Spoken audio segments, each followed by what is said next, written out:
Tá, eu sou José Carlos Alves, nasci no dia 3 de janeiro de 1954 e atualmente eu sou tabelião de protesto do primeiro tabelião de protesto de São Paulo, capital. Não, eu nasci no interior do estado de São Paulo, no município de Ouro Verde. Ouro Verde é um município que pertence à comarca de Dracena.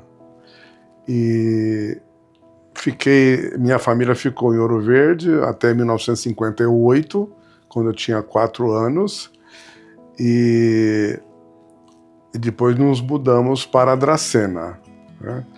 O que eu lembro de Ouro Verde são poucas coisas, mas eu lembro que meu pai trabalhava lá em cartório de registro civil em algum distrito lá de Ouro Verde, um cartório pequeno, né?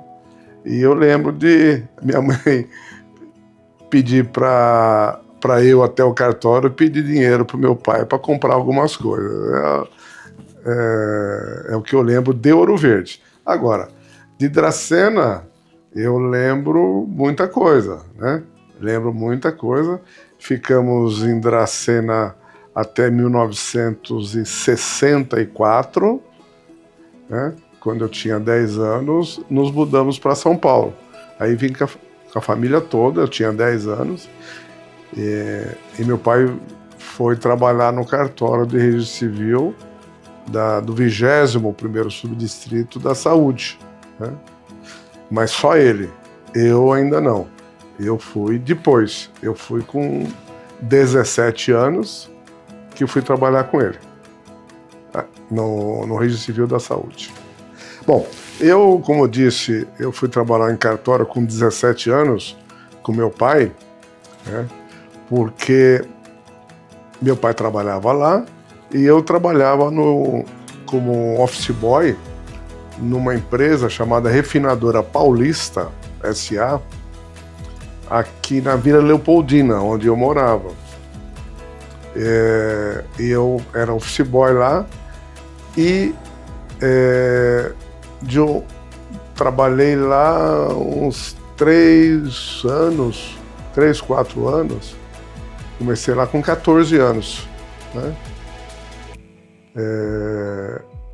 Mas a empresa foi vendida para um grupo do Banco Português e o pessoal do Banco Português trouxe a turma deles e dispensaram os antigos funcionários que era da Refinadora Paulista. E aí meu pai, preocupado de eu ficar na rua com 17 anos, falou: não, você vai trabalhar comigo, vou levar você lá para o cartório da saúde para trabalhar comigo. Ele trabalhava no setor de registro de nascimento.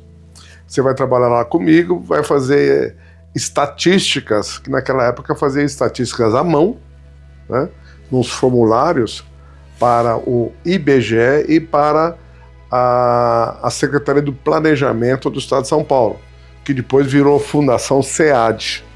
Então, a gente tinha que mandar uns mapas com as estatísticas de quantos registros de nascimento aconteceram no mês, assim também no óbito e casamento, né? E mandava tudo em papel à mão, né? Então, primeiramente eu entrei lá no cartório para fazer isso. E depois fui fazendo, evidentemente, a gente vai, é um caminho natural, você vai aprendendo outros serviços, né? E fui acumulando outras atividades, até ficar trabalhando no registro de nascimento. Aí já não fazia mais estatísticas, eu fazia o próprio registro de nascimento. E eu fui elevado à categoria de escrevente 3 anos depois, em 1974, né? Fui escrevente do Registro Civil e fiquei lá no Registro Civil da Saúde até o ano de 1980. Então, em 80, eu me transferi para o 17º Tabelião de Notas de São Paulo. Fui ser escrevente para fazer escritura, tá? Não mais trabalhando no Registro Civil, mas trabalhando no 17º Tabelião como escrevente para fazer escrituras de tudo quanto é tipo, escritura de compra e venda, hipoteca, doação, enfim. Só não fazia testamento, que era uma atribuição, na época, exclusiva do tabelião. Só o tabelião fazia testamento. Mas aí, tirando a lavratura do testamento, eu fui fazendo tudo, né?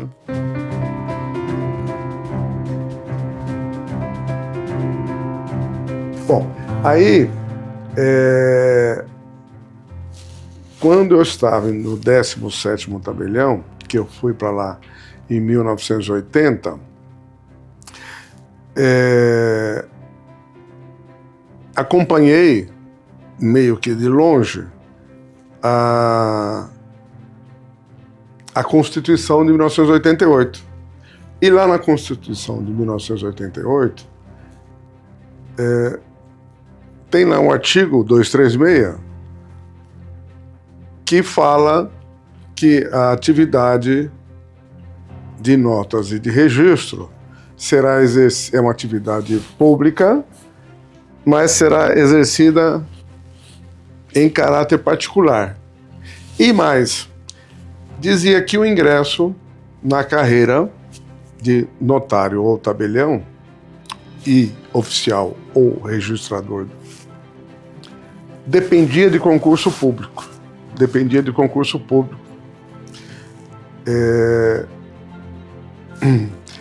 Antes de ser promulgada a Constituição de 1988, desde 86, 87, formamos um grupo aqui no Sindicato dos Escreventes, chamado SEANOR, para que houvesse concurso público para assumir a titularidade do cartório vago. Eu trabalhei, formamos como disse, um grupo originado do Sindicato de Escreventes e trabalhamos muito para que a Assembleia Legislativa do Estado de São Paulo promulgasse uma lei de concurso público. Muito bem. Na época, tinha uma força contrária, que era a força dos tabeliães e dos oficiais de registro interinos. Então foi uma luta bastante dura, né, politicamente falando, porque a gente ia lá na Assembleia para fazer passar um projeto de lei encaminhado pelo Poder Executivo, na época Secretaria da Justiça mandou um projeto de lei, que acabou resultando na Lei Complementar número 539, que foi promulgado em maio de 88, portanto, antes da Constituição. A Constituição é de 5 de outubro de 88.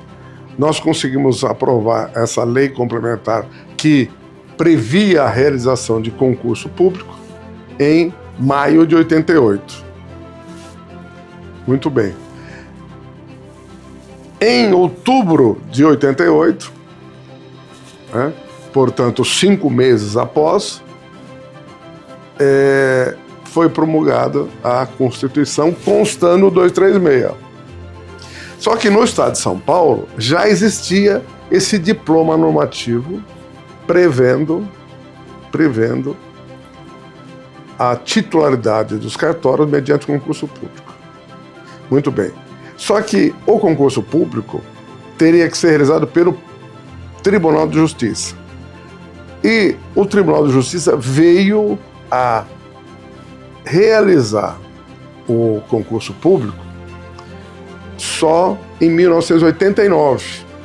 Né? Qual foi a argumentação nossa? É de que a Constituição de 88 dizia que precisava ter concurso público. São Paulo já tinha legislação. Então, nada mais razoável que em 89 fosse aberto os concursos públicos. E sob essa égide da Lei Complementar 88, eu prestei o concurso e em 1992, começou em 92, não foi o primeiro concurso, os primeiros concursos eu participei também, mas não assumi porque as serventias que eu poderia pegar era muito longe de São Paulo.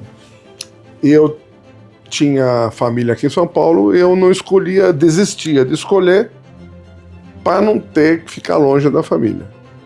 Então eu passei nos concursos de registro civil primeiro, no registro de imóveis primeiro, depois registro civil, notas.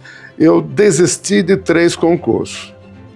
Eu acabava passando bem nas provas, mas nos títulos, que tinha peso 4, a prova tinha peso 6. E os títulos tinham peso 4. E na época, qual era o fator preponderante para ter título? Era tempo de serviço.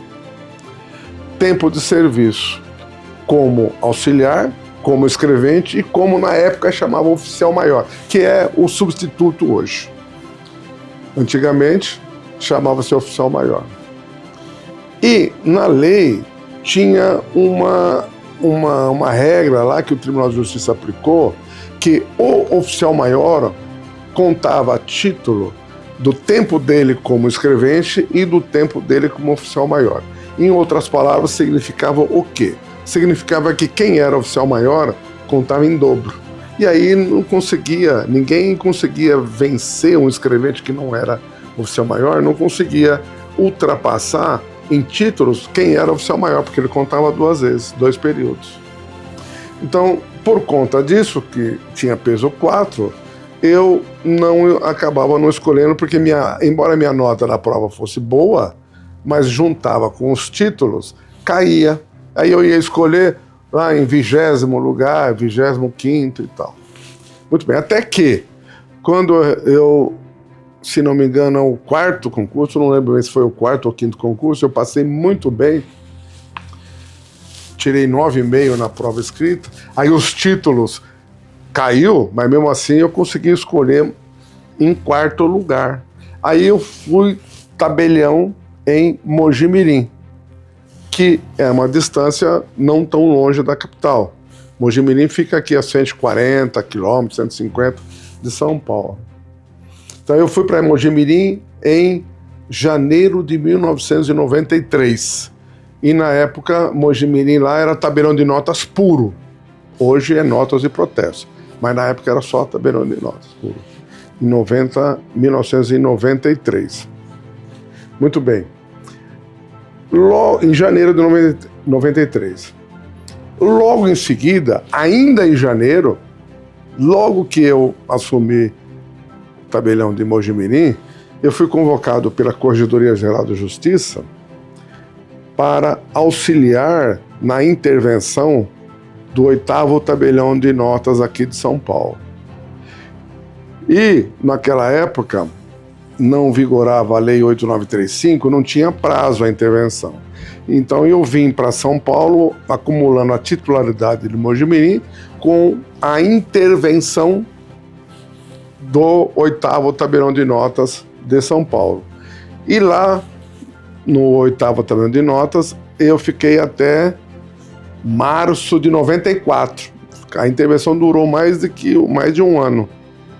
Muito bem, aí terminou a intervenção do 8º de tabelião de notas, voltei para Mogi-mirim, mas logo em seguida foi convocado, como a intervenção foi exitosa no 8º, em maio de 1995 foi convocado novamente pela Corregedoria Geral da Justiça para atuar como intervenção no 32º subdistrito de Capela do Socorro, registro civil e notas de Capela do Socorro. Aí já não era intervenção porque o cartório estava vago, então tecnicamente não chama-se intervenção. É como se fosse uma intervenção, mas como o cartório estava vago, tecnicamente eles chamam designação para responder pelo expediente. E lá aconteceu um interessante. Por que precisou ser urgente? Porque os funcionários descontentes com a direção do cartório, né, porque tinha quem era responsável pelo expediente lá, era o antigo oficial maior, porém ele não tinha poder de mando. Ele era controlado, manipulado pelos familiares do antigo tabelião. Então, o cartório estava meio bagunçado, né? Imagine você um cartório cujo tabelião não mandava. Quem mandava era estranho à serventia. Muito bem, a Corregedoria Geral da Justiça, percebendo isso, então me designou para lá para... E o cartório de Capela do Socorro era, talvez ainda seja, o cartório que mais realiza casamento no estado de São Paulo. Lá, os casamentos era mais de 150 casamentos sábado. E o pessoal entrou em greve. Os funcionários entraram em greve. E aí tinha que ser uma coisa assim emergencial. Eu fui lá uma terça-feira e já tinha casamento na quinta e casamento no sábado. E precisava arrumar a casa para preparar as pessoas e a documentação. Então foi uma loucura para que acontecesse o casamento. Pedi um voto de confiança para os funcionários. Os funcionários voltaram a trabalhar porque estavam em greve, né? E aos poucos nós fomos arrumando o cartório. Então eu acumulava lá tabelião de notas de Mojimirim e a interinidade do Capela. Evidentemente, como a situação no cartório de Capela do Socorro era mais urgente, né, eu ficava mais aqui. Na época o corregedor era o doutor Antônio Carlos Alves Braga. Então o doutor Alves Braga me designou para lá e eu fiquei aos poucos arrumando o cartório até 1997. Fiquei mais de 2 anos lá. Em 1997, novamente, mercê do sucesso dessa designação para arrumar o cartório de Capela do Socorro, a Corregedoria me decretou o fim da minha designação para o Capela do Socorro e me designou para fazer a mesma coisa no 28º Tabelião de Notas de São Paulo, que era um tabelionato que ficava no Tatuapé. Era e ainda é. Ele fica lá no Tatuapé. Para fazer a mesma coisa que eu fiz no cartório de Capela do Socorro. Reestruturar o cartório do tabelionato, o 28º Tabelionato de Notas. Só que, com uma diferença, a situação no 28º de Notas estava bem melhor do que o de Capela do Socorro. O Capela do Socorro estava caótica. Você imagina que eu fui para lá em 1995, não tinha um computador. Era tudo na máquina de escrever. Então nós informatizamos todo o cartório, né? Reestruturei toda a carreira dos escreventes, auxiliares escreventes. Arrumou, a Corregedoria entendeu que não precisava mais da minha presença lá, designou outra pessoa de lá mesmo, do cartório, de Capela, e me designou para fazer a mesma coisa no 28º Tabelião de Notas de São Paulo. Que como eu já adiantei, para mim foi bom porque a 28º Tabelião de Notas de São Paulo a situação não estava tão caótica, estava média, então deu para arrumar, né? E eu fiquei lá. Aí veio o primeiro concurso nessa nova roupagem, nessa nova modalidade de não mais sob a égide da Lei Complementar 539, e sim nos moldes do que é hoje, composto por 3 fases. Só para vocês entenderem a diferença, na Lei Complementar de 539 eram só 2 fases. Era uma prova escrita e uma prova... Não, era só uma prova, perdão. Era só uma prova escrita. Só tinha uma fase. E na nova modalidade de concurso que foi feita, que começou em 99, abriu o concurso em 99, tinham 3 fases. Uma prova preambular, que a gente chama prova objetiva, de teste, para dar uma peneirada nos candidatos. A segunda fase era composta, quem passou aqui ia para a segunda fase, que aí era uma prova escrita igual à primeira fase da Lei Complementar 539, e depois o exame oral. Eu tive a felicidade e a sorte de ir muito bem nesse concurso.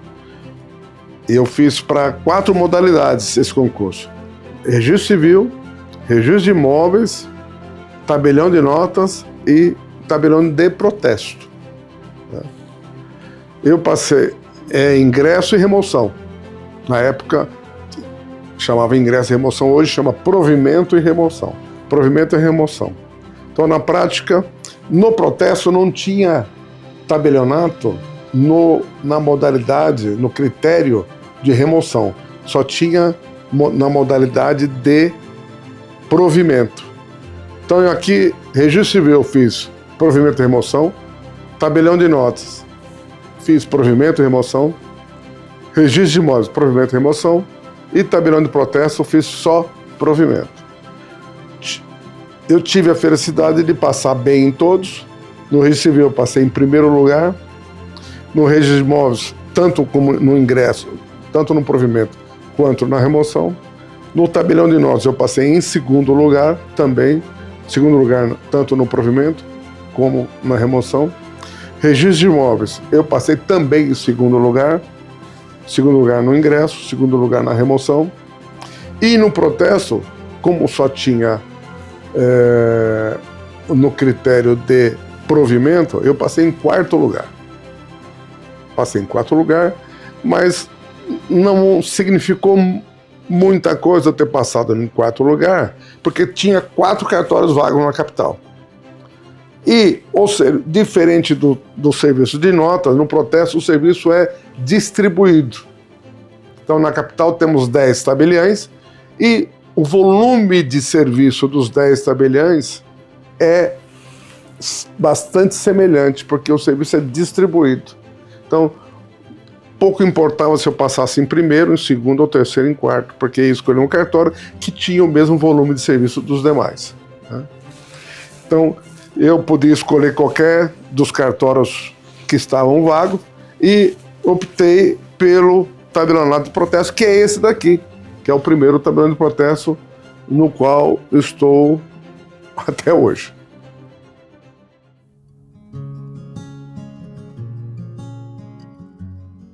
Ah, não, esse cartório aqui, ele estava vago já há algum tempo e o interino que estava respondendo pelo expediente chamava-se Mário Rezende Florencio. Ele já estava respondendo pelo cartório há uns 3 anos. Ele foi maravilhoso. Ele foi maravilhoso porque não houve nenhum problema que eu enfrentei de resistência da parte dele.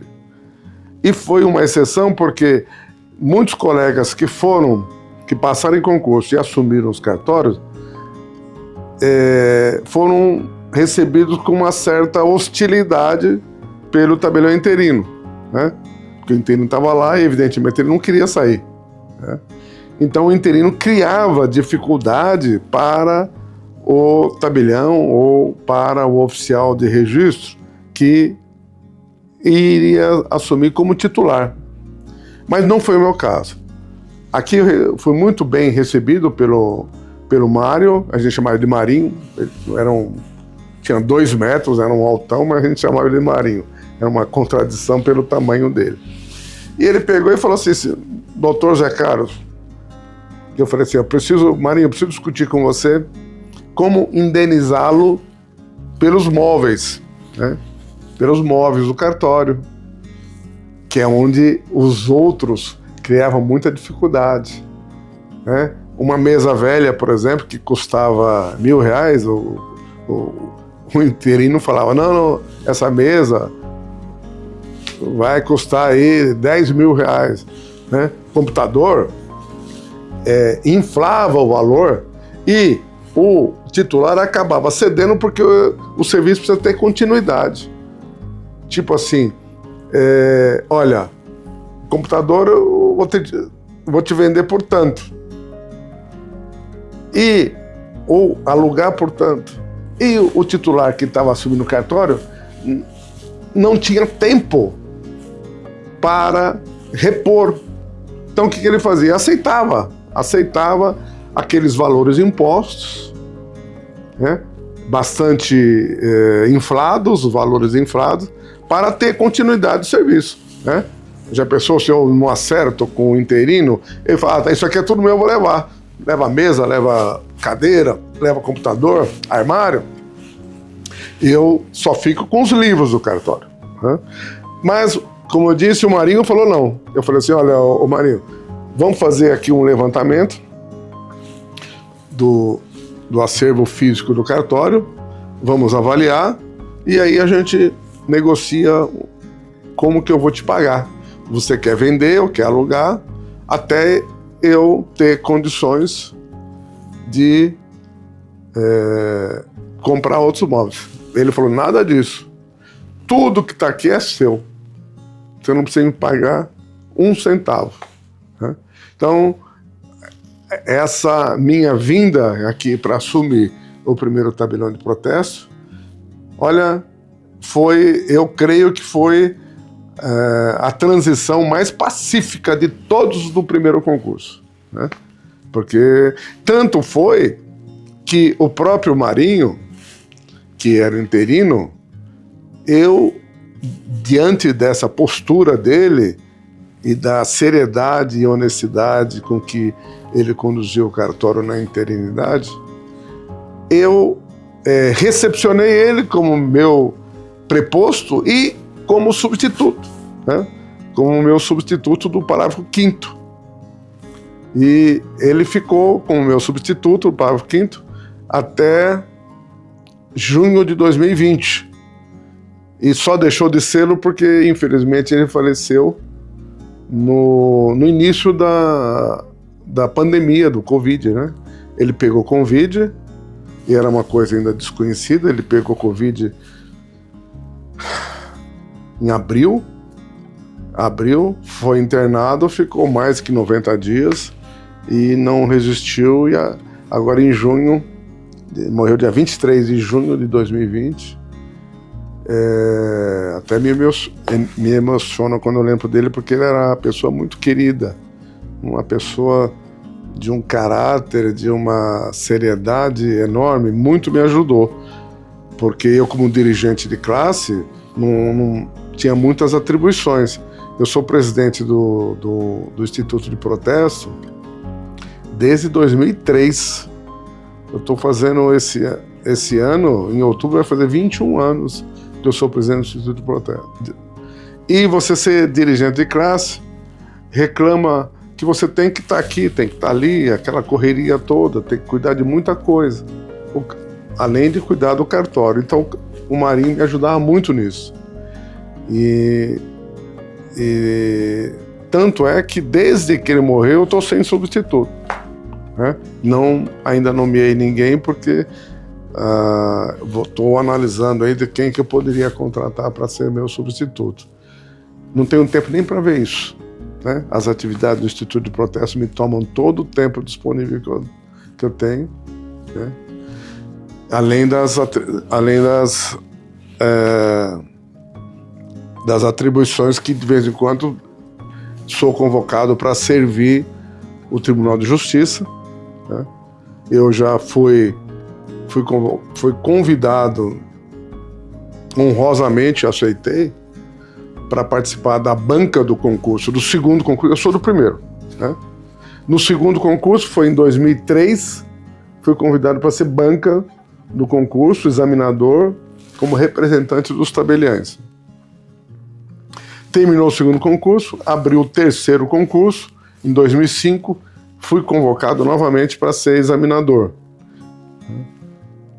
E também do 10º concurso aqui no Tribunal de Justiça do Estado de São Paulo. Então, no Estado de São Paulo, eu fui convidado para ser examinador de 3 concursos, do segundo, do terceiro e do 10º. De segundo, sob a presidência do saudoso desembargador Otávio Stuck, falecido. No terceiro, ainda vivo, que virou meu amigo, o desembargador Caetano Lagraça Neto. E no 10º também foi um reencontro.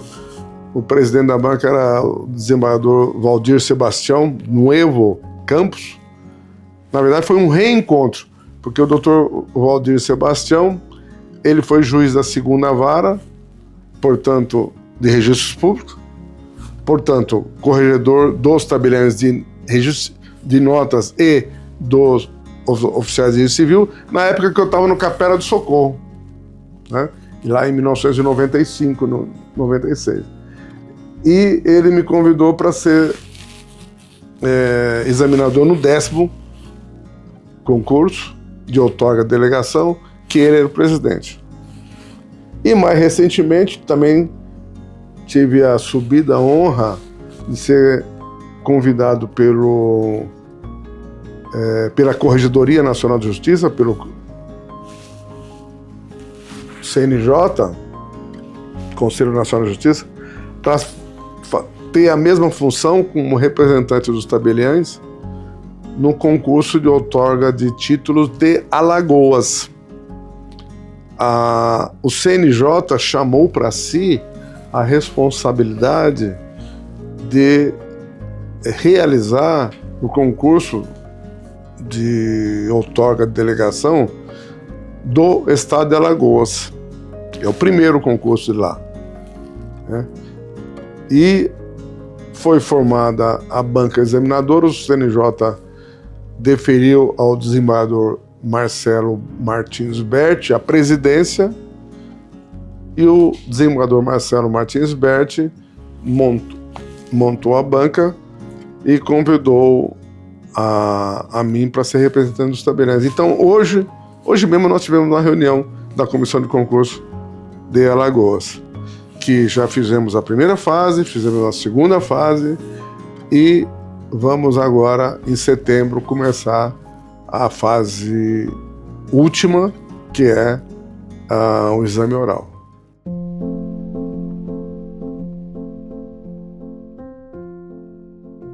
Bom,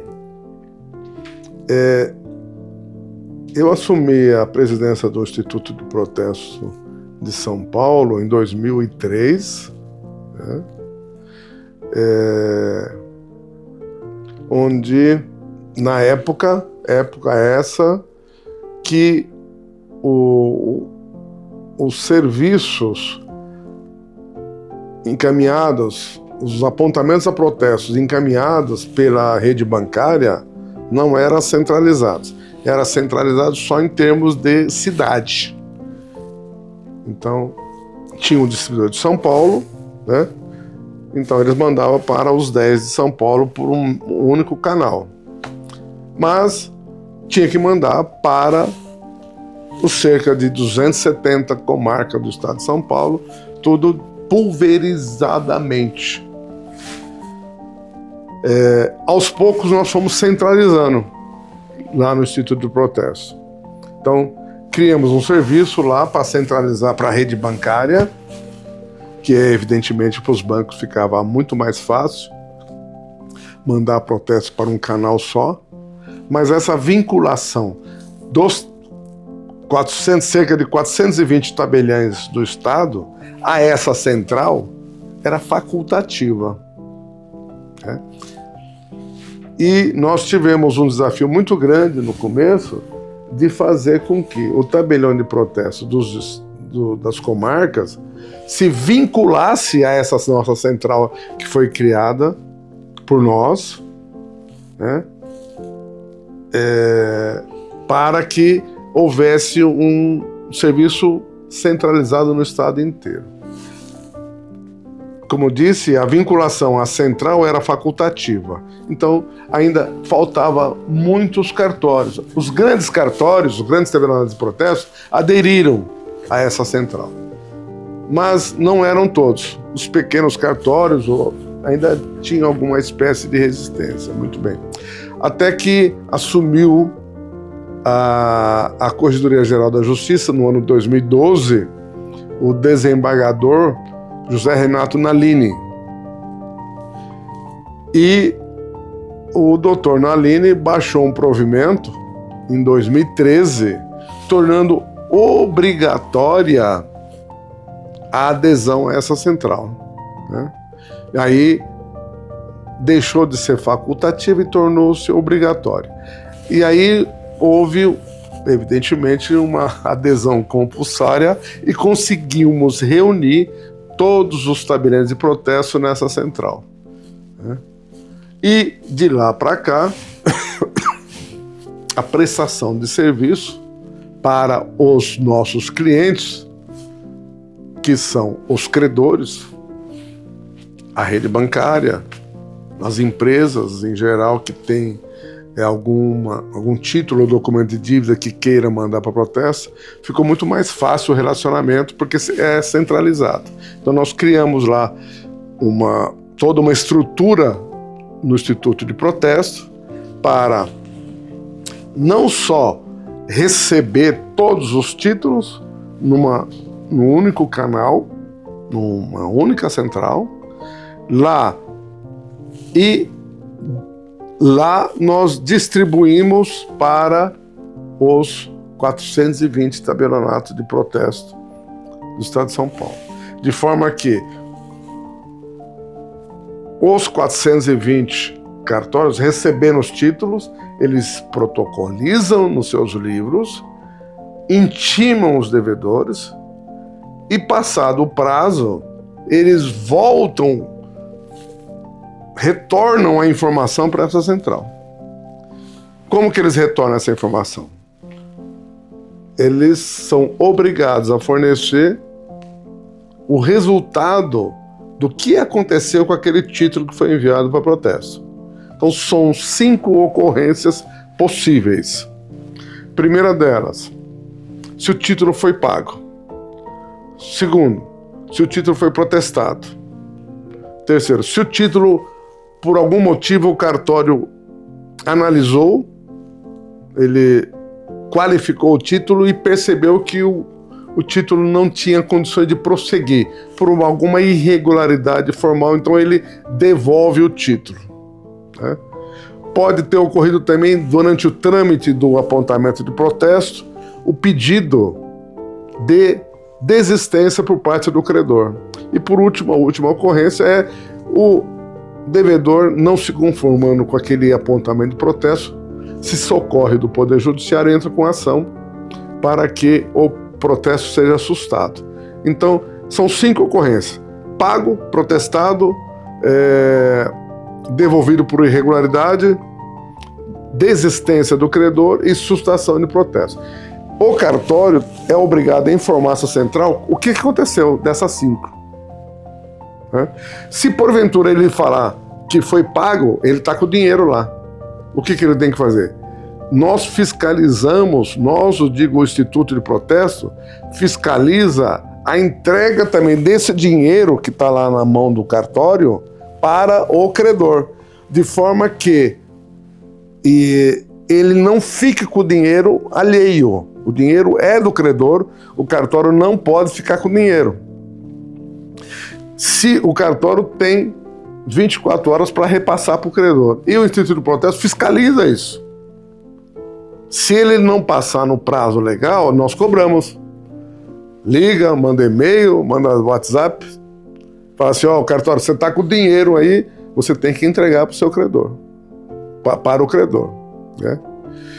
E se ele protestou, a gente também pede que ele encaminhe um arquivo para mostrar, para comprovar que ele protestou, né? Para que aqui dentro do Instituto de Protesto nós fazemos o bate. Então, determinado banco mandou para o protesto. A gente devolve para o banco, fala assim: ó, banco, você mandou 100 títulos. Desses 100 títulos aqui, 60 foram pagos, está aqui o dinheiro.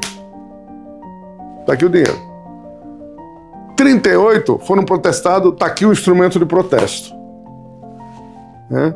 E 2 foram devolvidos por irregularidade porque teve algum vício formal. Ou seja, para o banco é uma beleza, porque ele tem recebe de um único canal e não mais de 420 todo esse serviço que ele mandou de uma forma estruturada, né? De uma forma estruturada, um batimento. Se porventura faltou, se foram pagos 60,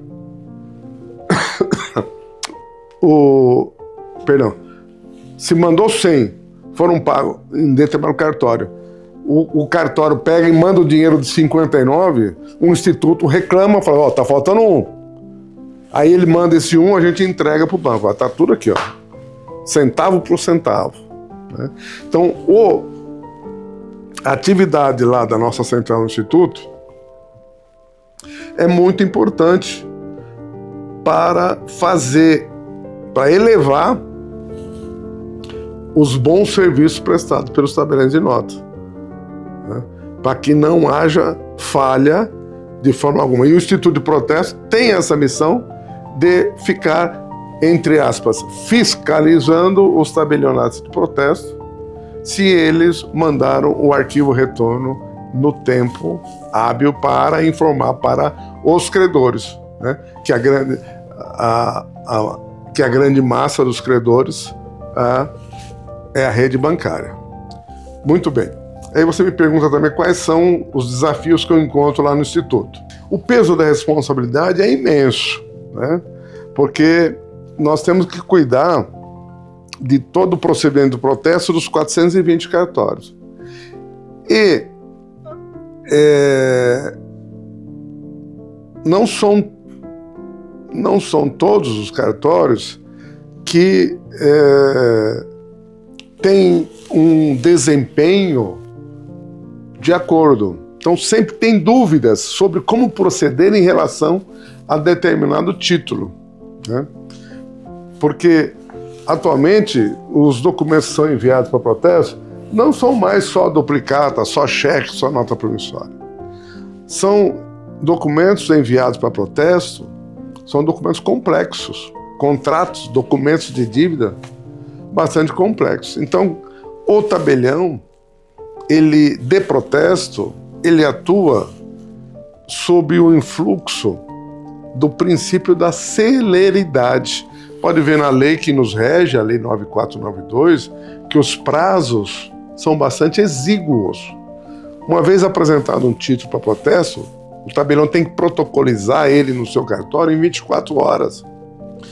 Protocolizado o título, o tabelião tem 3 dias para dizer o que aconteceu com aquele título, se ele foi pago, se ele foi protestado, se ele foi retirado, se ele foi sustado. Então, ele tem que qualificar o título de uma forma bastante rápida, no mesmo dia que ele protocoliza. E ele qualifica, às vezes você tem contrato aqui de 20, 30 páginas, você tem que ler todo ele para saber se aquele título é um título hábil para protesto. Se é um título que enseja o protesto, tem que analisar a protestabilidade dele, né? Se as obrigações ali contidas são líquidas, são certas, são exigíveis. Caso contrário, não é qualquer papel de pão assim que pode ser protestado. Então, e essa atividade rápida demanda atenção, demanda um conhecimento jurídico bastante grande. E o Instituto do Protesto faz esse amparo para dirimir dúvidas dos tabeliães, né? Então, as dúvidas que os tabeliães apresentam são das mais variadas naturezas, né? Olha, pode protestar determinado contrato? Olha, aqui tem uma rasura na data do vencimento. Essa rasura impede o protesto da data do vencimento. Olha, o valor em número está diferente do valor por extenso. Então, há mais variadas espécies de dúvidas. E o Instituto de Protesto, ele se presta a isso, para dirimir essas dúvidas para todos os 420. Então, além de sistematizar, de estruturar todo o procedimento de remessa dos títulos para os cartórios e também fazer o retorno desses títulos para entregar tudo batido, né, tudo conciliado para os credores, o Instituto de Protesto também serve para dirimir essas dúvidas, né? E também a representação institucional perante os três poderes. Nós temos uma relação bastante próxima do Poder Judiciário, em especial da Corregedoria Geral da Justiça. Todo expediente que verse sobre o protesto que é requerido perante a Corregedoria Geral da Justiça, a Corregedoria Geral da Justiça prestigia o Instituto pedindo, determinando que o Instituto seja ouvido, né? Nos mais variados assuntos que envolvem o protesto. Assim também essa relação com o Poder Judiciário existe também com o Poder Executivo. Nós somos chamados para representar os tabeliões de protesto perante os órgãos do Poder Executivo, em especial as procuradorias. No caso do município de São Paulo, o PGM, Procuradoria Geral do Município. No caso do Estado, a PGE, Procuradoria Geral do Estado. E da União, a PGFN e a PGF. A PGFN que cuida dos débitos tributários e também não tributários da União, e a PGF cuida das autarquias da União e das fundações públicas. Então, e esse poder público do Executivo, as procuradorias do Executivo, elas demandam muito nossos serviços por conta do processo da certidão da dívida ativa, que hoje existe uma resolução do CNJ, onde se estabeleceu um valor teto para ajuizar uma ação. Eu não sei qual que é, agora foge a minha memória, qual é esse valor, mas se não me engano, 20 mil, mas não tenho muita certeza. Em outras palavras, uma dívida abaixo de 20 mil que o governo tenha que cobrar do contribuinte, é antieconômico ele mandar para o Poder Judiciário de executar essa dívida.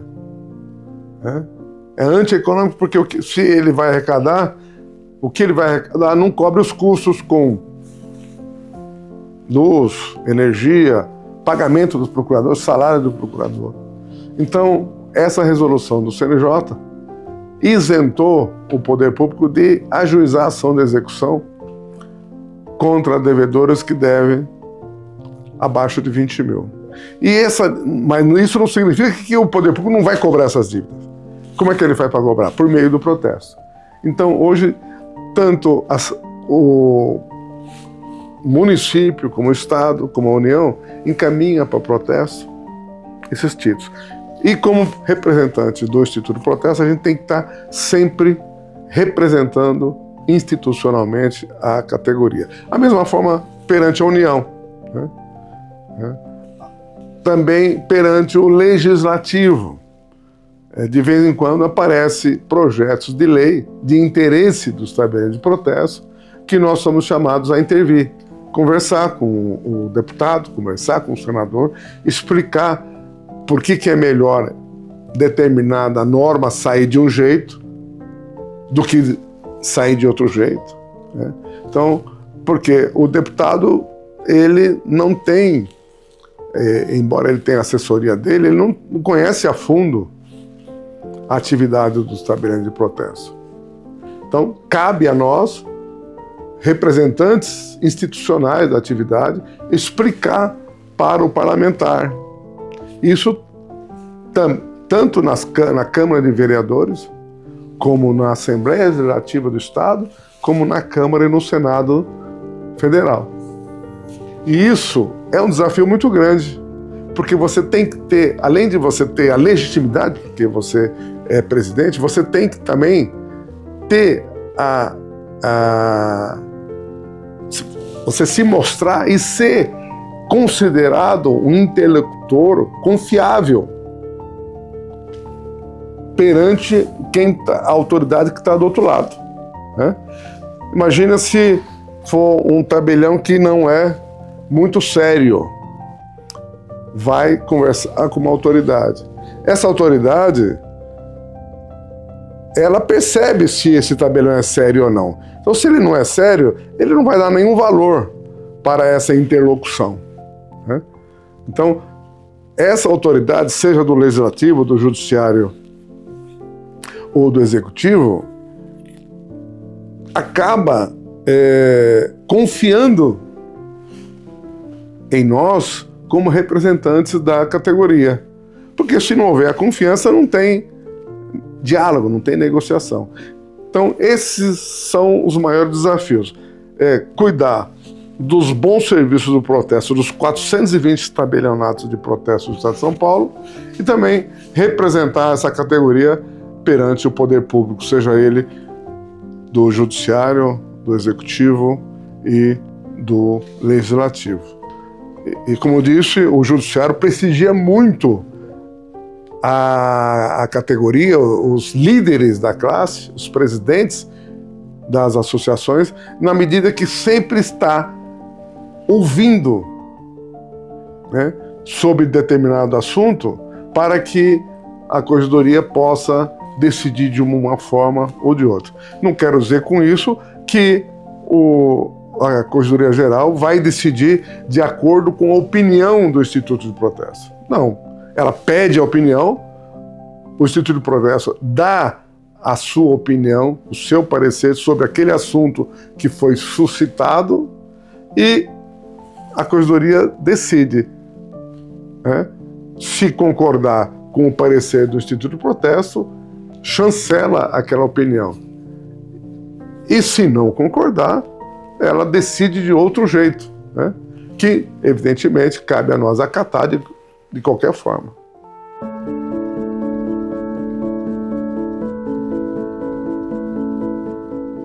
Olha, eu estou na atividade há 53 anos. Em abril agora de 2024, completei 53 anos na atividade desde quando eu entrei garotinho lá no cartório de Registro Civil da Saúde com 17 anos. Hoje eu estou com 70. E 53 anos na atividade e como tabelião desde 93 a 31. Né? 93 até agora dá 31. Né?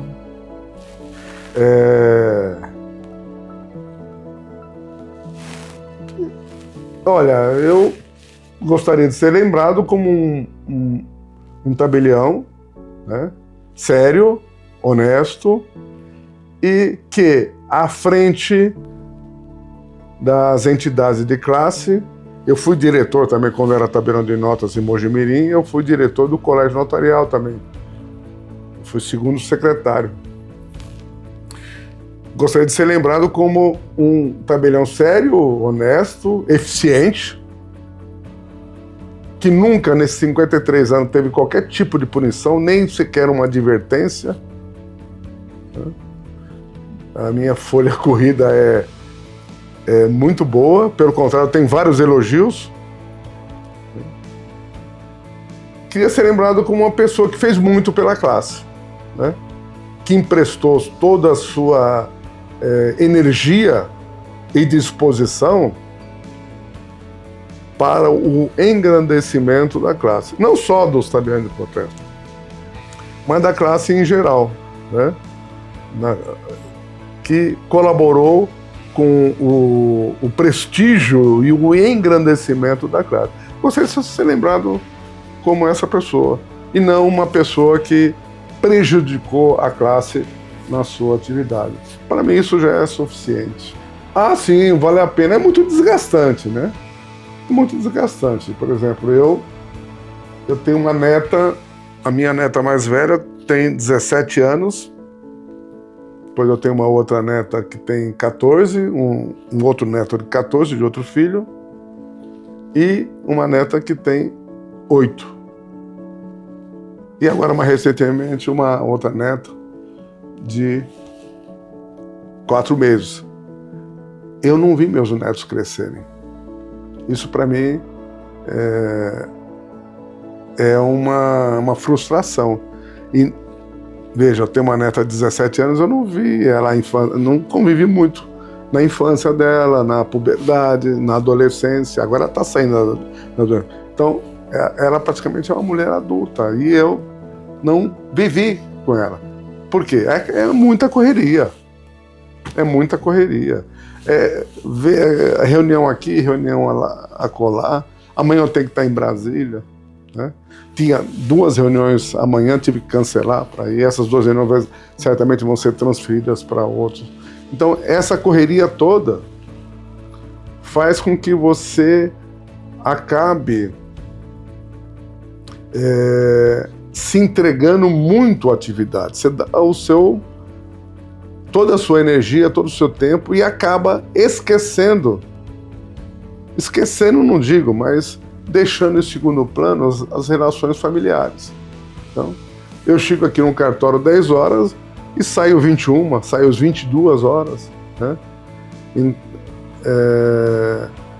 Tinha uma... E isso, né, acaba deixando um quê de frustração em relação à sua família.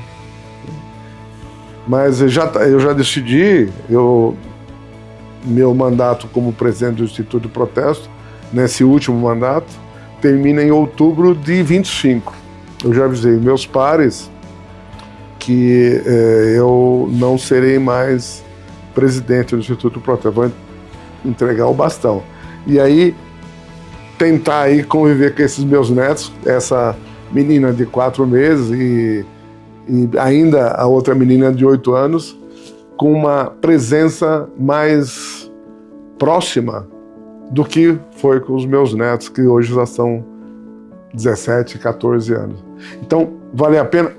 Valeu a pena, porque você vê o resultado do seu trabalho. O engrandecimento dos tabeliões de protesto, da atividade. Vale a pena. Mas, graças a muito sacrifício. E tudo que é feito com sacrifício, vale a pena, né? Vale a pena. Então, aquilo que vem de graça, você não dá muito valor, né? Você dá valor para aquilo que é construído a duras penas, né? Por que nós estamos agora recém-saído de uma Olimpíada, por que uma medalha ela era tão comemorada com tanta alegria, com tanta energia, né? Porque custou para conseguir, né? Mesmo em se tratando de uma medalha de bronze, que teoricamente significa um 3º lugar, mas é o 3º lugar do mundo, né? Então você vê aquela pessoa comemorando com bastante energia, né? Com bastante alegria, e ela tem razão mesmo para comemorar. Por quê? Foi conseguida a duras penas, né? Então, tudo que nós construímos lá no Instituto de Protesto, o Instituto de Protesto do Estado de São Paulo, ele serve de modelo para os institutos de protesto dos outros estados. Nós temos aqui todas as nossas iniciativas aqui no Instituto de Protesto de São Paulo são levadas no âmbito nacional. Essa centralização que começou aqui em São Paulo foi levada para o nacional. Todos os projetos, o projeto do Avise-me, o projeto do possibilitar que o usuário pague a sua dívida perante o município, a União e o Estado, a União ainda não. A dívida protestada no site do Instituto de Protesto, né? Isso será copiado para o Brasil. Essas iniciativas que nascem aqui em São Paulo, elas são reverberadas e o Instituto de Protesto Nacional acaba adotando. Então, Vale a pena? Claro que valeu. Pô, vai valer, claro que valeu, porque tudo isso foi construído com bastante dedicação, com bastante esforço.